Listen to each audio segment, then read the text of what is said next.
Monday, October 11th, 2010. Immigration has always been a problem. Everybody wants to, get inside the castle and close the moat, or pull up the gates. I mean, that's sort of the way it works. And so it's always been a problem. It's a problem, for Eastern Europeans. It was a problem for Northern Europeans. It's been a problem. Now we've got this North-South thing where, if you're from the Northern Hemisphere, you're welcome. If you're from the Southern Hemisphere, you're not. And I think we'll work through that as we've always worked through it. Yes, indeed. Immigration is one of the political hot potatoes of this election, and nowhere is it more likely to play a critical role than in the fast-changing governor's race in Arizona. Good evening, and welcome to an RLTV special report, Prime Votes, the Election 2010 News Desk. I'm John Palmer, along with my fellow reporter and good friend, Sam Donaldson. Thank you, John. At the beginning of this campaign, Arizona Governor Jan Brewer was seen as out of the race.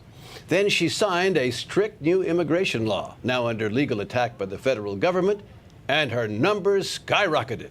But just how will this sensitive issue play in a state where 30.8% of the citizens were listed as Hispanic in the last census, almost double the national percentage? Well, a new poll confirms that almost 2/3 of Latinos say they'll vote for a Democrat.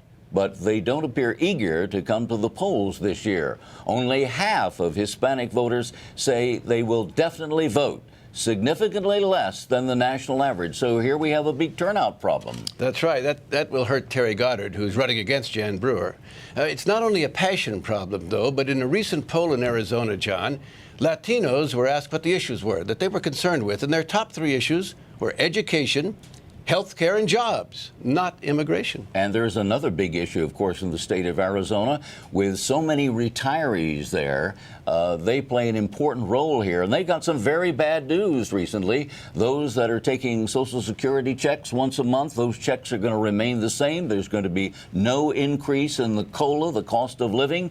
That's the second year in a row. And that is not good for Democratic voters. That's right. 23.8% of Arizonans are 55 or older.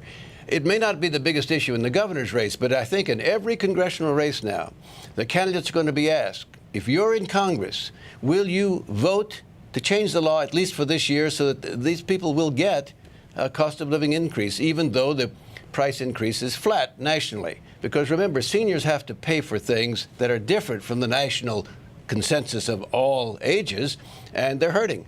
And as we've seen, the 50-plus voters are very important, and especially in the state of Arizona.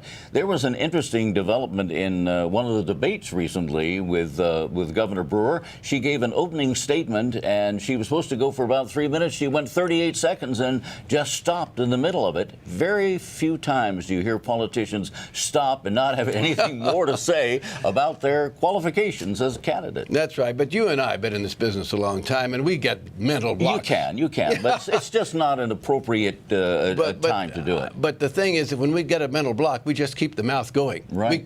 We say something. She also, Sam, voted for a tax increase, and she's really the phoenix bird to survive that in the state of Arizona. And, of course, the savior was the immigration law that she signed, and that's very popular in the state of Arizona. Not so popular necessarily elsewhere around the country. That's right. First of all, 3/4 of the general public in this country say it's a federal matter. States can't make up their own idea of what immigration should be, and 58% of the general public, not in Arizona, say that there should be some path toward legal status for people who are here illegally, if they're good citizens in the sense that they work and they contribute and all of that. But that's not the way Arizonans feel about it. When you take polls there, they back the law. Well, John, that's all the time we have for tonight, but we'll be back every weekday evening right through the election day. Tomorrow night, we'll head for Ohio and look at how these tough economic times are affecting the election there. I'm John Palmer. And I'm Sam Donaldson. Have a good evening.